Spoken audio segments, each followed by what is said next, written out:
Hello guys, I'm Jet. Di nga lingid sa mga nakakakilala sa akin na obsessed ako sa succulent plants.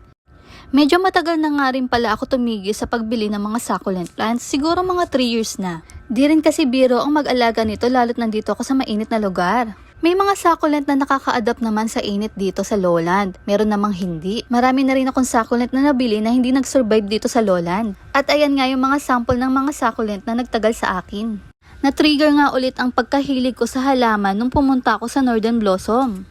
Kaya ito napabili na naman ako at samahan nyo akong mag-unboxing ng mga halaman na binili ko.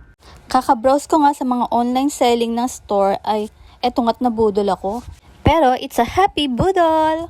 Ayan, flex ko lang yung iba kong collection na cactus. Yung iba nga dyan ay pinamigay ko na or itinapon ko na kasi overloaded na yung space ko. Kailangan ko na magbawas.